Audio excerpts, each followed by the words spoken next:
Hello அஸ்ஸலாமு everyone, welcome to Jemila kitchen. எல்லோரும் எப்படி இருக்கீங்க? இன்றைக்கி நம்ம வந்து கலனியானோ ரெசிபி தாங்க பார்க்க போகிறோம். எவ்வளோ பேர் கலனியானோன்னா என்னென்னு கேள்விப்பட்டிருக்கீங்கன்னு காமெண்ட்ஸில் சொல்லுங்கள். இந்த ரெசிபி வந்து ரொம்பவுமே ஈஸியாக ருசியாக பண்ணக்கூடிய ஒரு ரெசிபி தான். ஸோ கண்டிப்பாக ட்ரை பண்ணி பாருங்கள். ஸோ அதுக்கு வந்து உங்களுக்கு வந்து அரிசி கழுவின தண்ணியும் சாதம் வடித்த தண்ணியும் தேவைப்படும். அதை ரெடி பண்ணி வச்சுக்கிறோங்க. ஃபஸ்ட்டு அரிசி கழுவின தண்ணியில் வந்து இந்த மாதிரி புளி எடுத்து கரைச்சி வச்சுக்கிறோங்க. ஸோ அதுக்கு பிறகு நெத்திலி கருவாடு நம்ம இதில் சேர்க்க போகிறோம்ல, அதையுமே க்ளீன் பண்ணி வாஷ் பண்ணி வச்சுக்கிறேங்க. நெத்திலி கருவாடு யூஸ் பண்ணலன்னா நீங்கள் கருவாடு இல்லைனா பொடி மீன் அந்த மாதிரி நீங்கள் வந்து யூஸ் பண்ணி இது செய்யலாம்.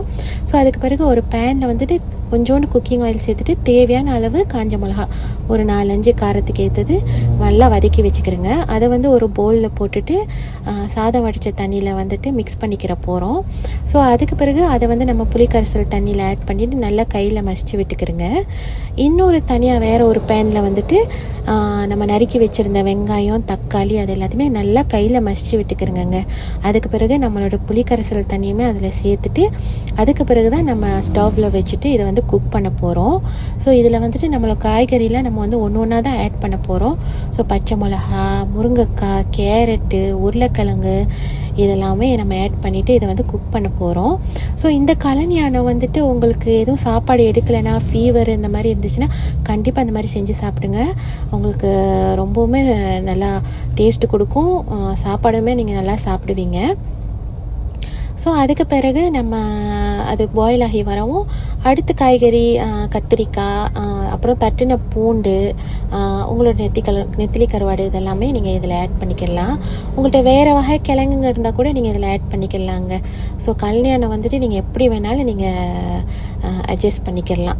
ஸோ அதுக்கு பிறகு நம்ம வந்துட்டு லாஸ்ட்டாக வந்துட்டு கொரியாண்டர் லீஃப் வந்து இதில் ஆட் பண்ணிக்கிறோம் வாசத்துக்கு. ஸோ உங்களுக்கு லேடிஸ் ஃபிங்கர் சேர்க்கணுன்னா நீங்கள் வந்துட்டு அதை வந்து கடைசியாகவே சேர்த்துக்கிறங்க. ஏன்னா லேடிஸ் ஃபிங்கர் வந்து சீக்கிரமாக வெந்துடும். ஸோ இந்த கலனியானை வந்துட்டு நீங்கள் சாப்பிடணுன்னா தொட்டுக்கிறதுக்கு தேங்காய் துவையல், பொரிச்ச மீன், வெங்காயம் போட்ட ஆம்லெட்டு இந்த மாதிரிலாம் சைட் டிஷ்ஷாக வச்சு சாப்பிட்டீங்கன்னா ஒரு பானை சோறுமே நீங்கள் முடிச்சிடுவீங்க.